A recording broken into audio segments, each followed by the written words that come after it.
오늘 여호수아 1장 5절에서 9절 말씀을 함께 읽었습니다. 이 말씀을 통해서 우리와 함께 하시는 하나님에 대해서 함께 나누고자 합니다. 대부분의 사람들은 새로운 것에 대해서는 어떤 희망과 기대감과 설레임을 갖습니다. 반면에 낯설고 새로운 것에 대해서 마음속에 약간의 걱정과 두려움도 함께 갖게 됩니다. 아주 먼 옛날 이야기이긴 하지만 국민학교 처음 입학할 때가 생각이 납니다. 집에서만 지내다가 학교라는 교육기관에 처음으로 발걸음을 내딛게 되었습니다. 그때 신입생들을 위한 환영회를 한다고 선생님이 저희 운동장을 한 바퀴 데리고 다니고, 그리고 각종 수도가라든지 화장실이라든지 교실과 학교 시설물들, 도서관 다 안내해 주는데 모든 것이 낯설고 신기했습니다. 그리고 내일부터는 내 발로 걸어서 학교에 등교를 해야 되는구나 생각하니까 한편으로는 기대감에 부풀고 또 한편으로는 모르는 사람들, 그리고 나보다 나이 많고 힘센 형들, 이런 걸 생각하니까 학교 가는 것이 조금 걱정되기도 했습니다. 다니고 보니까 뭐 별것 아니다라는 것을 알게 되었습니다만, 어쨌든 처음 낯선 환경을 접하게 되면은 기대감과 두려움을 함께 갖게 됩니다. 처음으로 비행기를 타본 적이 있습니다. 비행기가 안전하다는 것은 과학적으로 검증된 것이기 때문에 믿고 있었는데, 비행기가 이륙할 때 그 굉음과 진동을 처음 느낄 때 두려워서 저도 모르게 의자 손잡이를 꽉 붙잡았습니다. 의자 손잡이 붙잡는다고 더 안전한 것도 아닌데 몸이 그냥 그렇게 경직되면서 긴장이 되었습니다. 비행기 몇 번 타다 보니까 별거 아니라는 그런 생각이 듭니다. 비행기를 조종하시는 조종사에게 안심하고 맡겨도 되겠구나, 그런 확신이 듭니다. 처음이 어렵습니다. 한 번도 가보지 않은 낯선 나라를 여행하고자 할 때, 만약 여러분이 중국이나 동남아나 유럽을 여행한다 그러면은 아마 멋진 계획들을 많이 세울 겁니다. 반면에 마음속에 어떤 두려움 같은 것도 있을 겁니다. 이 범죄가 많은 도시라고 하는데 혹시나 또 길을 잃으면 어떡하나, 음식이 내 입에 맞을 것인가, 그쪽의 기후는 어떠한가, 여러 가지 마음속에 걱정들이 함께 자리 잡게 됩니다. 이전에 일하던 직장에서 떠나 새로운 직장으로 옮기게 되면은 또 자기도 모르게 염려와 기대가 반반씩 섞이게 됩니다. 이제 새로운 곳에서 일하자, 이런 결심과 함께 과연 여기서 내가 잘 할 수 있을까, 그런 걱정이 됩니다. 가장 큰 변화를 겪은 사람들은 아마 이스라엘 백성이라는 생각이 듭니다. 수백 년 동안 이집트에서 노예 생활을 했습니다. 채찍에 맞으면서 압제당하는 생활을 했습니다. 하나님께서 모세와 아론을 통해서 그들을 해방시켜 주셨습니다. 자유인이 되었습니다. 이제는 이집트 사람을 두려워하지 않아도 됩니다. 하루아침에 바뀌었어요. 유월절 어린 양을 통해서 하나님께서 자기 백성을 속박에서 해방시키셨어요. 신나고 즐겁고 행복할 것 같죠. 근데 이제부터 막막합니다. 이집트에서 그나마 집 짓고 정착해서 살았는데 이제 짐 꾸려가지고 먼 여행을 떠나야 됩니다. 광야로 나가야 됩니다. 광야 생활에 대한 걱정이 안 들겠습니까? 광야에서는 먹을 것도 마실 것도 부족한 그런 상황에서 어떻게 이 많은 사람이 그 광야 여행을 할 수 있을지. 광야 생활 40년을 겪었습니다. 하나님께서 그들과 함께 하셨습니다. 필요한 모든 것을 공급하셨습니다. 그 광야 생활을 정말 멋지게까지는 아니네요. 연단과 훈련과 그 가운데서 반역과 회개와 이런 것들을 겪으면서 이제 출애굽한 2세대들은 드디어 약속의 땅을 앞두고 요르단강 건너편에 서게 되었습니다. 얼마나 기대가 되겠습니까? 우리 조상 아브라함에게 약속하신 땅을 이 강만 건너면 약속의 땅에 들어가게 된다는 거. 가슴 설레이고 신나고 흥분되는 그런 마음일 겁니다. 근데 그런 마음만 있는 건 아닙니다. 이제부터는 모든 것이 바뀝니다. 지금까지 하나님께서 구름 기둥과 불 기둥으로 인도하셨는데 요르단강 넘어가면 그거 없습니다. 날마다 하늘에서 만나가 내렸는데 아침 이슬처럼 하나님께서 꼭 새벽이면 만나를 주셨는데 요르단강 건너가면 없습니다. 그때부터는 그 땅의 곡식을 먹어야 합니다. 지금까지 광야 생활은 잘 통과해 왔는데 하지만 그 땅에 들어가면 전쟁이 시작됩니다. 가나안 족속들이 순순히 그들에게 땅을 내줄 리가 없죠. 그들과 싸워서 이겨야 합니다. 사람을 죽이는 것이 썩 달갑지는 않지만 하나님께서 그 땅에 있는 백성을 진멸하라 말씀하셨으면 살육하는 일도 해야 합니다. 마음에 부담이 되지 않겠습니까? 마음속에 아마 이런 걱정들을 다 안고 있었으리라 생각합니다. 그 중에서도 가장 긴장되고 떨리는 마음을 가진 사람은 여호수아였을 거라고 생각합니다. 여호수아 1장에 보면은 이제 주의 종 모세가 죽은 뒤에 이스라엘의 지도자 모세가 죽었습니다. 요르단강을 건너지 못하고 모압 땅에서 죽었습니다. 하나님께서는 모세를 섬기던 여호수아를 이스라엘의 지도자로 세워주셨습니다. 여호수아는 모세의 종으로 있다가 갑자기 이스라엘 전체 회중의 지도자가 되었어요. 쉽게 이야기하면 사장님, 회장님 옆에서 비서하고 있다가 사장님, 회장님이 돌아가시고 나니까 그 아들이 물려받는 게 아니라 비서가 물려받았어요. 너 앞으로 회장해. 당장 다음 날부터 사장, 회장해야 됩니다. 감당할 수 있겠습니까? 어깨가 무거울 겁니다. 옆에서 모세의 삶을 지켜보았습니다. 지도자의 자리가 그렇게 편안하진 않았을 겁니다. 그런데 그런 중책을 맡게 되니 여호수아의 마음심이 어떠했겠습니까? 그러나 하나님께서 명령하셨기 때문에 따라야 합니다. 2절에 하나님께서 여호수아에게 명령하시기를 이 백성과 함께 요르단 강을 건너 주께서 이스라엘 자손에게 주시는 땅으로 가라! 명령입니다. 가는 게 어떻겠니?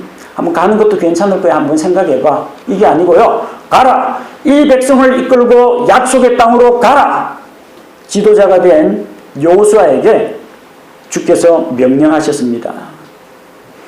하나님께서는 일을 시킬 때에는 일을 할 수 있는 능력도 같이 주시는 분입니다. 아무것도 못하는 무능한 사람에게 명령을 내리지는 않습니다. 일을 시키고 그 일을 할 수 있는 능력과 자원은 하나님께서 공급해 주시는 겁니다. 그래서 3절과 4절에 하나님의 약속의 말씀이 기록이 되어 있습니다. 하나님께서 그에게 가나안 땅을 주겠다고 약속하셨습니다. 너희 발바닥으로 밟을 모든 곳을 내가 너희에게 주었나니. 얼마나 놀라운 말씀입니까? 내가 밟는 땅마다 너희 것이 될 것이다. 그러면 어떻게 하면 되겠습니까? 요르단강 빨리 건너가야죠. 그 땅을 밟아야죠. 대적들의 도시에 발길을 들여놓아야죠. 그렇게 하면 하나님께서 그 땅을 주겠다 약속하셨습니다. 하나님의 명령이 있고 하나님의 약속이 있습니다. 여호수아에게 말씀에 근거한 믿음이 왔을 겁니다. 그러나 우리가 나는 할 수 있다라는 믿음과 내 마음의 감정과 내 마음의 준비 상태는 약간 거리감이 있을 수가 있습니다. 여러분, 성경에 나오는 모든 말씀 우리가 나에게 주시는 약속의 말씀으로 믿고 받아들일 수 있습니다. 그 말씀만 믿고 있으면 나는 아무런 걱정도 없고 슬픔도 없고 염려도 없고 그렇게 되느냐? 솔직히 인간적으로 그렇게 되지는 않습니다. 말씀에 대한 믿음과 확신은 변치 않습니다. 그러나 거기에 내가 그 말씀을 내 것으로 믿고 받아들이고 내 마음속에 있는 지식과 감정과 태도와 의지까지 그 말씀에 완전히 녹아들기 전까지는 여전히 마음속에 두려움을 안고 있게 됩니다. 기드온을 생각해 보십시오. 미디안 족속을 내 손에 붙였다. 나아가서 싸워라. 기드온은 마음이 소심한 사람입니다. 그래서 하나님 저 양털 가지고 시험을 해보겠습니다. 2번이나 하나님 앞에 시험을 했습니다. 그래도 마음이 불안합니다. 정 불안하면 내 부하 한 명을 데리고 미디안 장막에 가서 그들이 무슨 이야기 하는지 한번 들어봐라. 미디안 사람이 자기들끼리 하는 꿈 이야기를 듣고 그제서야 마음에 안심이 찾아왔습니다. 하나님의 약속과 명령은 이미 주어졌습니다. 그러나 내가 전적으로 그것에 동일시하고 그것을 내 것으로 하는 데에는 뭔가 다른 것이 필요하다는 겁니다. 뭐가 필요합니까? 마음속의 두려움을 제거하고 마음을 강하게 하고 용기를 얻는 과정이 필요합니다. 여호수아에게는 바로 그런 것이 필요했습니다. 여호수아 마음도 아마 일반 백성들 마음과 크게 다르진 않았을 겁니다. 한편으로는 이제 40년 하나님의 시험과 연단의 기간이 끝났다. 마음의 안도감이 찾아왔을 겁니다. 아브라함에게 약속하신 그 땅을 우리에게 주신다. 가서 믿음으로 쟁취하자. 이런 확신이 찾아왔을 겁니다. 반면에 그는 엄청난 정신적인 스트레스를 받았을 겁니다.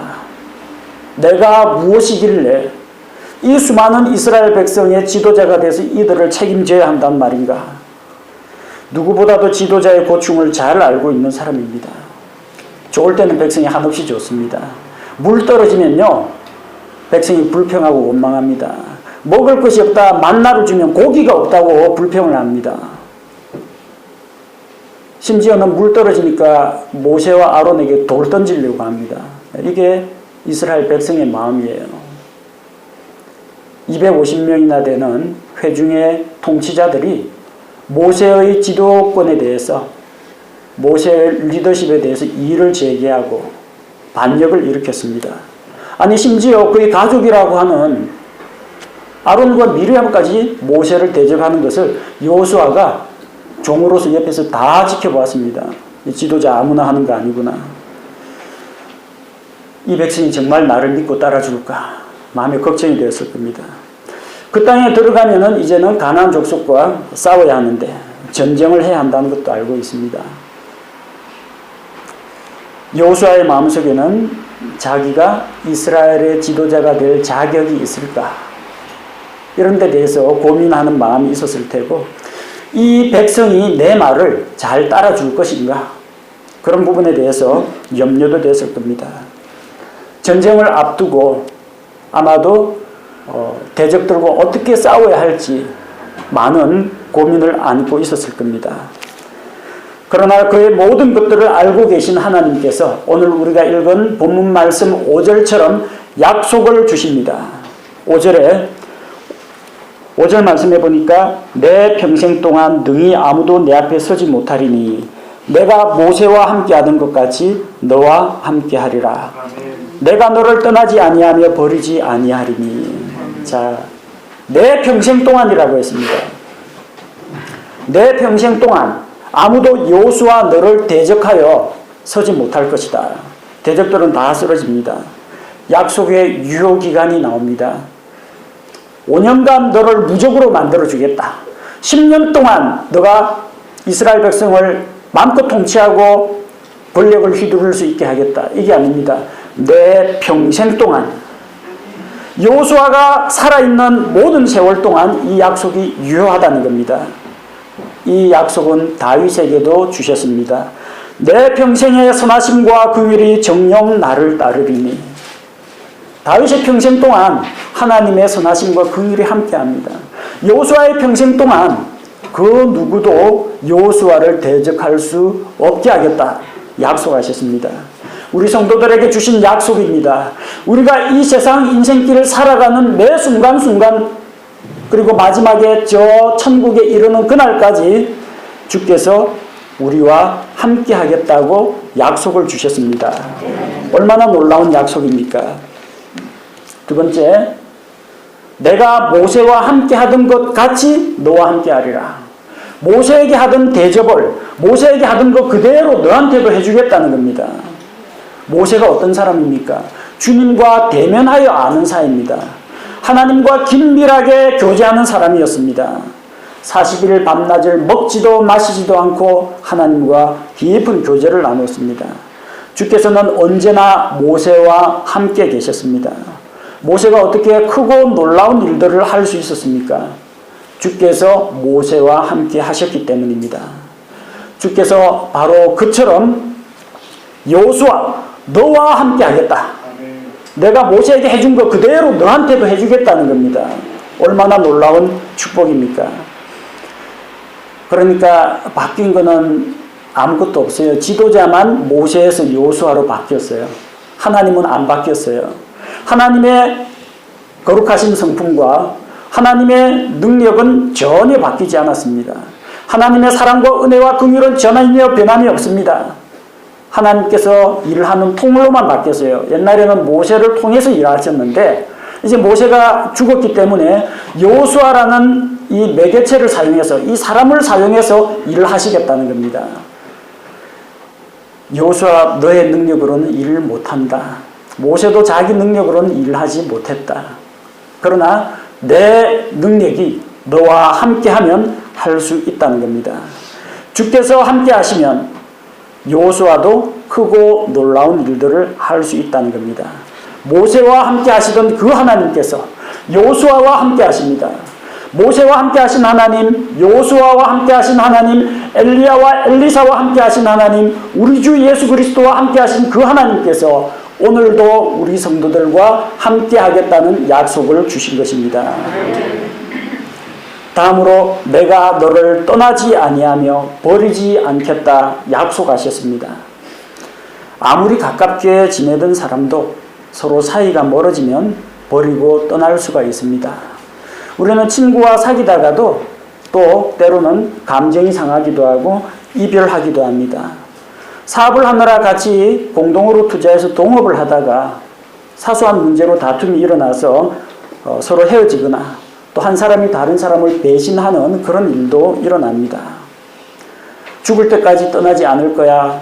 그러나 마지막 죽음의 순간에는 사람인지라 어쩔 수 없이 떠나보내야 합니다. 떠나보내고 싶지는 않지만 죽음 앞에서는 결국은 떠나게 됩니다. 그러나 하나님은 떠나지 않으십니다. 하나님은 죽지 않기 때문입니다. 주께서는 여호수아를 떠나지 않겠다고 말씀하셨습니다. 그를 버리지 않겠다고 약속하셨습니다. 오늘 우리에게도 이런 약속을 주셨습니다. 많은 사람들이 하나님이 왜 나에게서 멀리 계신 것처럼 보이느냐? 왜 그런지 아십니까? 하나님은 그때 그 자리에 그대로 계십니다. 문제는 내가 하나님 앞에 가까이 갔다가 멀어졌다가 내가 하나님으로부터 가까이 왔다가 멀어졌다 하는 것이지 하나님은 항상 거기 계신 분입니다. 문제 해결의 방법은 간단합니다. 하나님은 항상 거기 계시기 때문에 내가 하나님께 나아가기만 하면은 언제든지 관계를 회복할 수 있다는 겁니다. 히브리서 13장 5절에서 우리에게 약속을 주셨습니다. 너희의 행실을 탐욕이 없게 하고 너희가 가진 것들로 만족하라. 그분께서 이르시되 내가 결코 너를 떠나지 아니하고 너를 버리지 아니하리라 하셨느니라. 우리를 떠나지 않으시는 하나님, 우리를 버리지 아니하신 하나님, 우리는 하나님께 등을 돌릴 때도 있고 우리는 하나님을 실망시킬 때도 있지만 그래도 나를 놓지 않으신 하나님, 나를 버리지 않으시는 하나님을 생각할 때 하나님께 감사를 드립니다. 사랑하는 성도 여러분, 이 약속의 말씀은 아무런 조건이 달려있지 않습니다. 조건이 안 달려있어요. 은혜의 약속입니다. 내가 착하게 행동하면 너를 버리지 않으리라. 그렇게 안 돼 있죠? 내가 열심히 충성 봉사하면은 내가 너와 함께 하리라. 그거 아니죠?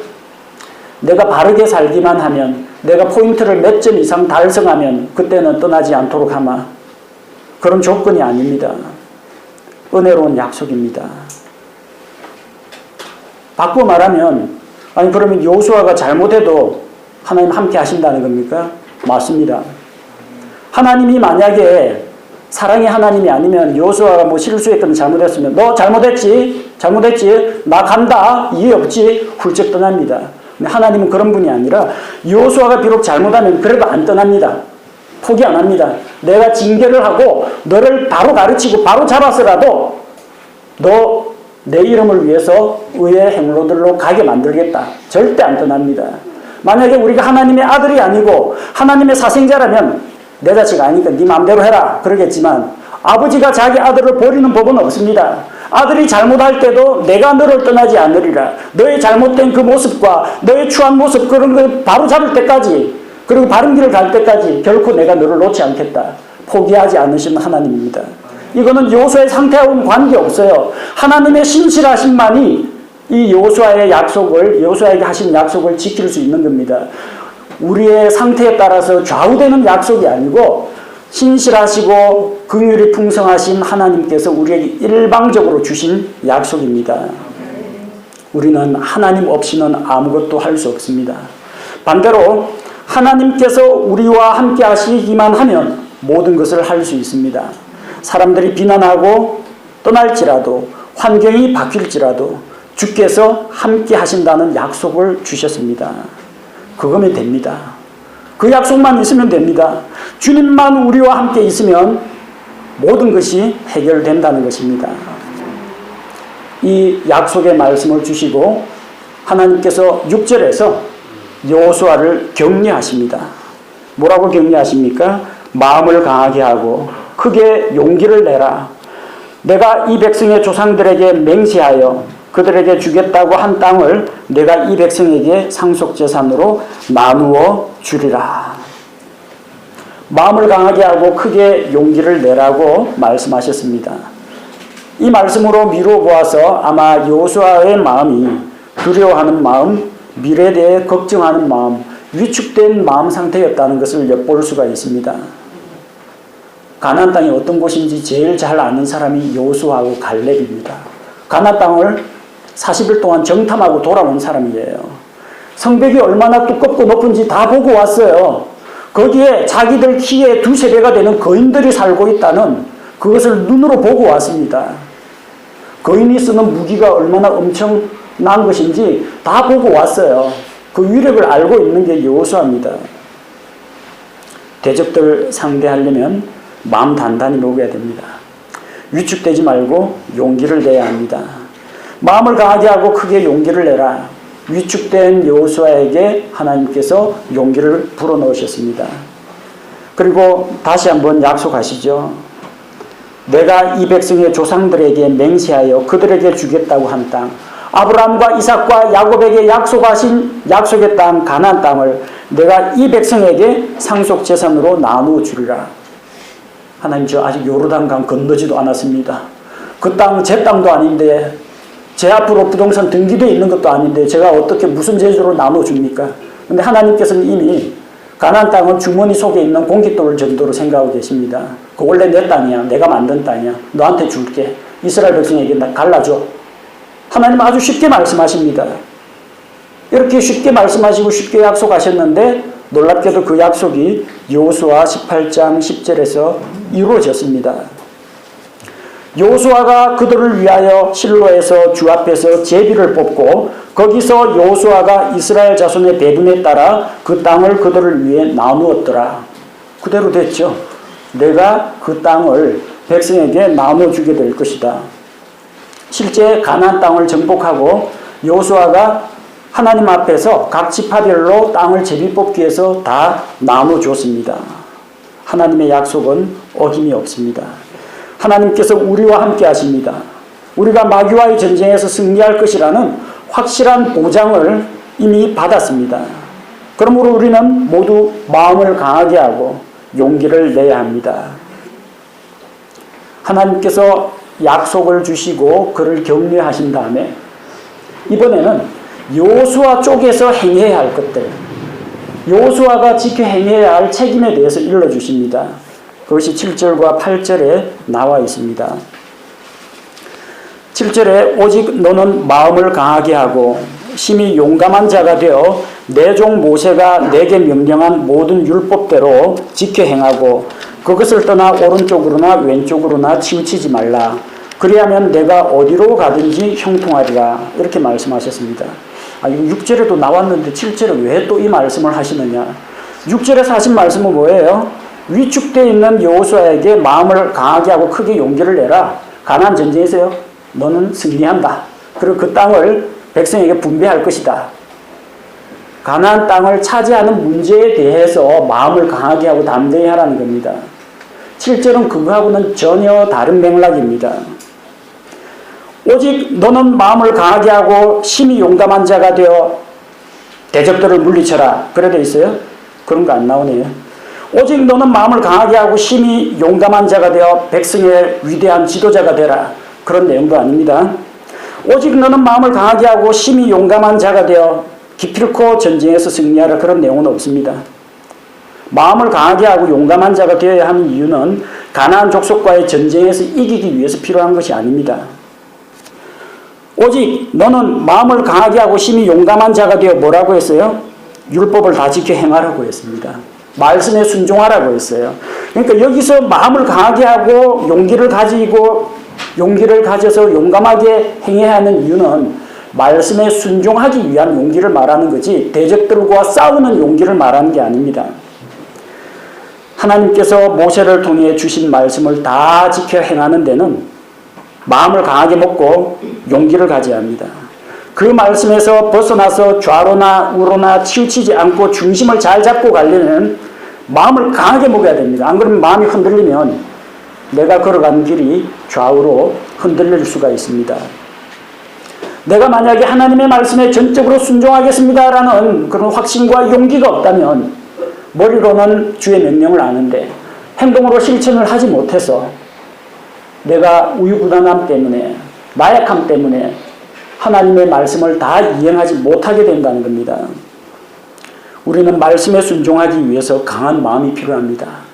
하나님께 순종하기 위해서 용기가 필요합니다.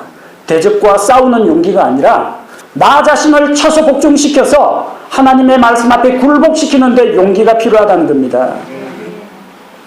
하나님께 순종할 것인가? 불순종하실 것인가? 자기와의 싸움입니다. 그러려면 마음 강하게 먹어야 됩니다.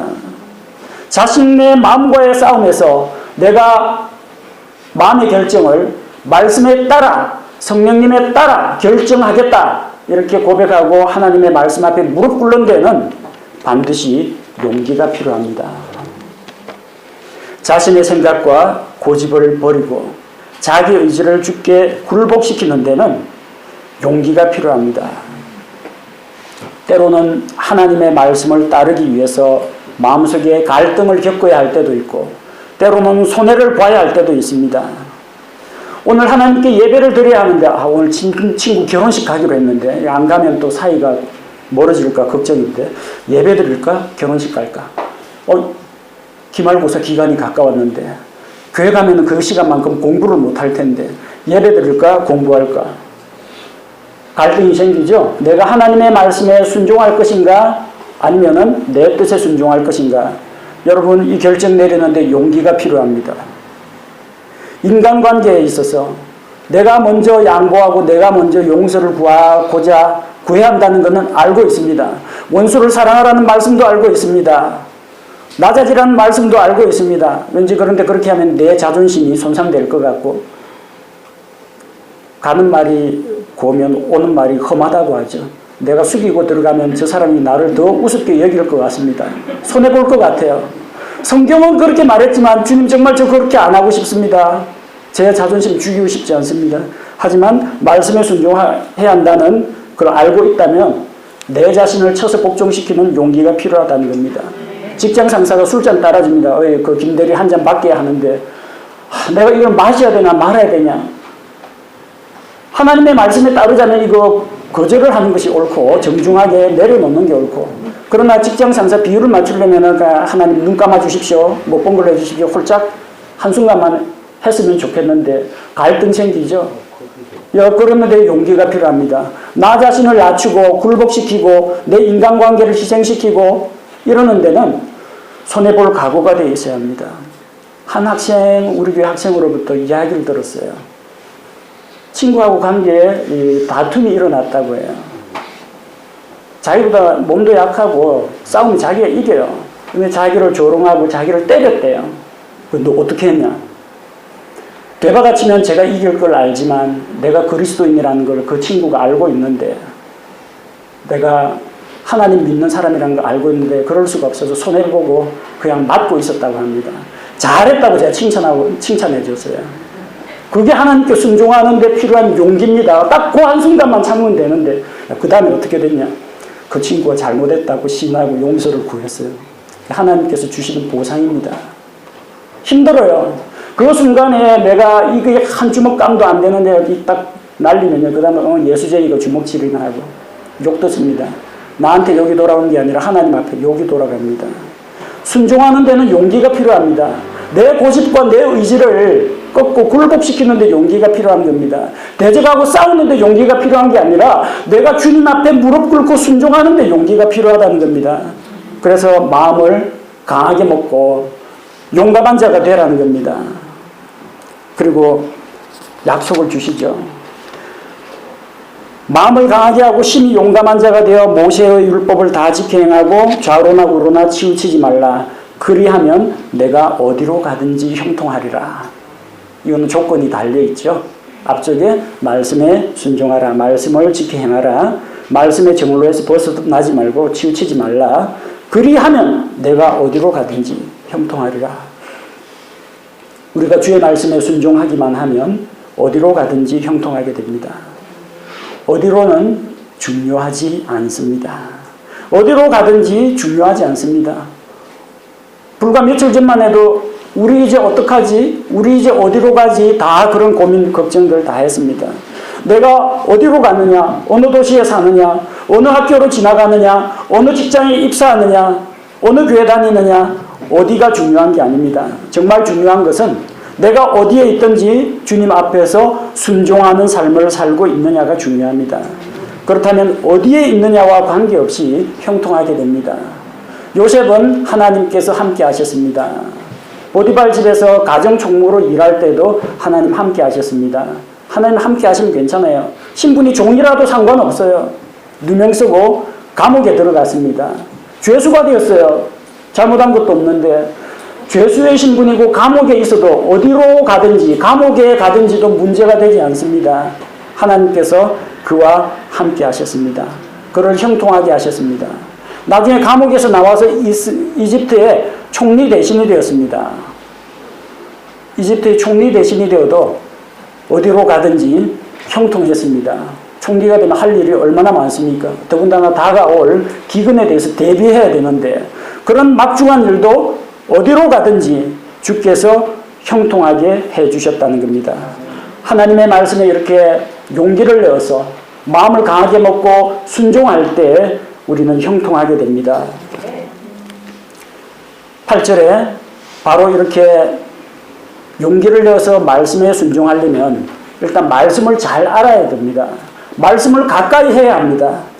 8절에 이렇게 말씀하시고 계시죠. 너는 이 율법책을 내 입에서 떠나지 말게 하며 밤낮으로 그것을 묵상하여 그 안에 기록된 모든 것에 따라 지켜 행하라. 그리하면 내가 내 길을 형통하게 하며 또한 크게 성공하리라. 8절은 바로 이런 순종하는 삶을 위해서 주의 말씀을 가까이 하라는 하나님의 명령입니다. 주의 말씀은 우리 가까이에 있어야 합니다. 첫 번째로 주의 말씀이 우리 입에 있어야 합니다. 이 율법책을 내 입에서 떠나지 말게 하며 입에 있어야 돼요. 어떻게 하면 말씀이 입에서 자꾸 떠나지 않습니까? 성경을 읽으면 그 말씀이 내 입에서 떠나지 않습니다. 물론 하루 종일 성경만 읽을 수는 없죠. 성경을 열심히 읽으십시오. 하루에 30분이든 1시간이든 시간 나는 대로 성경을 읽으십시오. 다른 분하고 이야기하고 교제 나눌 때 저기 뭐 미국의 대통령이 어쩌고 뭐 다른 나라 코로나가 어쩌고 우리나라 정치인이 어쩌고 이런 이야기보다 성경 읽은 거 이야기하십시오. 그러면은 성경 말씀이 내 입에서 흘러나오고 다른 사람 귀에 전달이 됩니다. 다른 사람에게 복음의 말씀을 전하십시오. 그 사람에게 예수 그리스도의 은혜와 진리의 말씀, 생명을 얻게 하는 구원의 복음의 말씀을 이야기하면 내 입에서 그 말씀이 흘러나오고 말씀이 내 입에 가까이 있게 됩니다. 두 번째는 주의 말씀이 우리 마음에 있어야 합니다. 밤낮으로 그것을 묵상한다는 것은 내가 읽고 듣고 배운 말씀을 머릿속으로도 계속 생각하면서 되새김질을 한다는 이야기입니다. 밤낮으로 그것을 묵상하여 성경 말씀을 마음판에 새기고 낮에나 밤에나 그 말씀을 묵상해야 합니다. 저는 잠자리에 들 때 성경 말씀을 가지고 갑니다. 자기 전에 불 끄기 전에 내가 공부할 말씀 혹은 설교 준비할 말씀이 있으면 조금 몇 구절을 읽고 그걸 혼자 중얼중얼 하면서 잠자리에 들어갑니다. 그 잠자리에 누워가지고 그 말씀을 쭉 생각하면서 잠이 듭니다. 아침에 잠자리에서 일어나면은 어저께 읽고 잠자리에서 묵상하던 말씀이 생각이 나요. 아이디어가 떠오르면 잊어버리기 전에 빨리 메모지에 또 적어두고 갑니다. 그렇게 해서 깨달음을 얻을 때도 있고 무엇보다도 밤에 잘 때 온갖 복잡한 잡생각으로부터 하나님의 말씀이 저를 지켜주시는 것을 경험했습니다. 주의 말씀을 마음에 간직하십시오. 마음보다 가까운 것이 어디 있겠습니까? 세 번째는 주의 말씀이 우리 손과 발에 있어야 합니다. 그 안에 기록된 모든 것에 따라 지켜 행하라. 이렇게 말씀하셨습니다. 하나님의 말씀을 읽고 이해하고 마음에 간직하고 그것만 가지고는 부족합니다. 행동으로 우리의 손과 우리의 발을 통해서 지켜 행할 때에 그때 우리가 하나님의 말씀에 순종할 수가 있고 그 말씀을 내가 직접 삶 가운데에서 경험할 수가 있습니다. 우리가 이렇게 주의 말씀을 가까이 하고 입에 달고 살고 마음에 품고 살고 행동으로 실천하며 살 때 하나님께서 놀라운 삶의 열매를 주십니다. 8절 후반부에 나오죠. 그리하면 내가 내 길을 형통하게 하며 또한 크게 성공하리라. 우리는 누구나 형통한 삶을 원합니다. 하나님 앞에서 형통한 길을 달라고 기도합니다. 근데 그 형통한 삶의 비결이 어렵지 않다는 겁니다.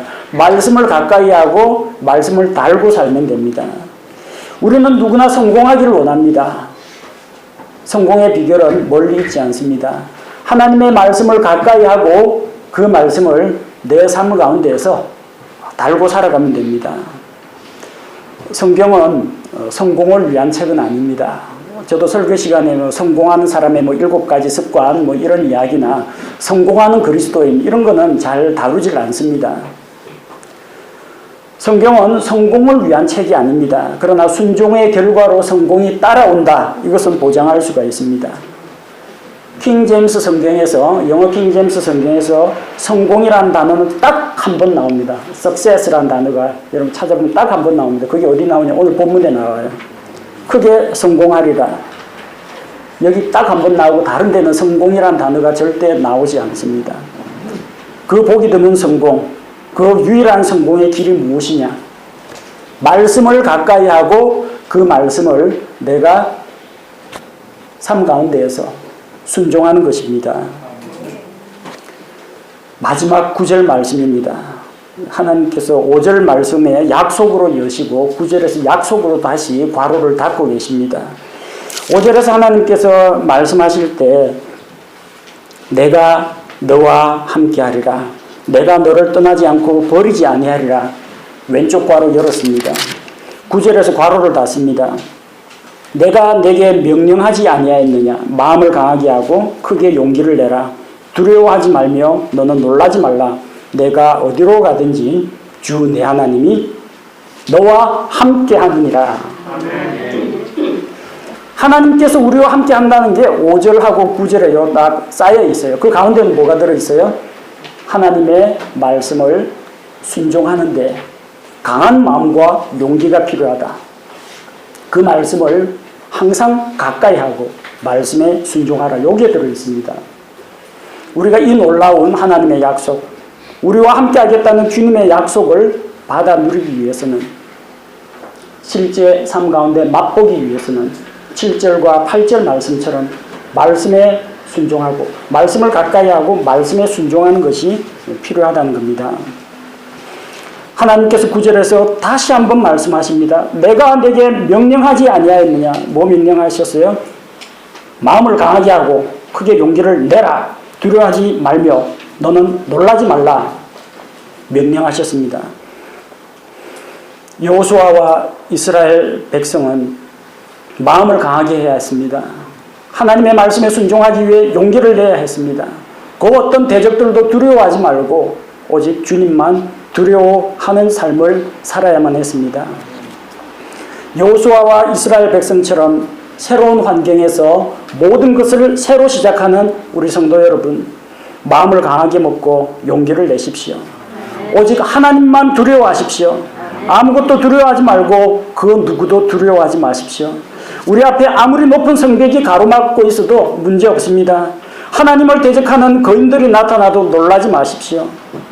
놀라지 말라, 두려워 말라, 하나님의 명령입니다. 또 하나님께서 약속을 주셨습니다. 우리가 어디로 가든지 주 하나님께서 함께 하신다는 약속을 주셨습니다. 우리가 하나님께 순종하며 하나님 편에 서기만 하면 하나님은 우리의 편이 되십니다. 어떤 이는 하나님을 자기 편으로 끌어들이려고 합니다. 하나님, 저 사람 편이 되지 말고 제 편이 되어 주십시오. 하나님 누구 편 들어줄 것 같습니까? 대영 제국으로부터 미국이 독립하기 위해서 독립전쟁을 벌였습니다. 영국 사람 하나님 믿습니다. 독립전쟁하는 조지 워싱턴이 이끄는 미국 군대도 우리는 하나님을 믿기에 신앙의 자유를 찾아 여기 왔습니다. 독립을 원합니다. 영국 군대에서 기도합니다. 하나님 우리와 함께 하옵소서. 미국 군대에서 하나님 우리에게 승리를 주옵소서. 우리 편이 되어 주옵소서. 난처하게 됐네. 누구 편 들어야 하는지 하나님도 참 입장 곤란하게 됐어요. 하나님 누구 편 들을 것 같아요? 그때 이 미군들 군목이 나서서 이야기했습니다. 여러분, 하나님 보고 우리 편으로 오라고 하지 말고 우리가 하나님 편에 섭시다. 우리가 하나님 편이 됩시다. 그러면 대적이 우리를 공격하는 것은 하나님을 공격하는 게 됩니다. 하나님 보고 우리 편에 와달라고 청하기 전에 우리가 하나님 편에 서면 됩니다. 그러면 주께서 우리 편이 되어서 우리 모두와 함께 하십니다. 새로운 환경에서 첫 예배를 드리면서 이런 말씀으로 함께 위로받고자 합니다. 하나님께서 우리와 함께 하십니다. 하나님을 두려워하고 하나님의 말씀을 가까이 하고 하나님의 말씀에 순종하는 삶을 통해서 하나님께 영광을 돌리고 하나님 편에 서는 성도들이 되시기 바랍니다.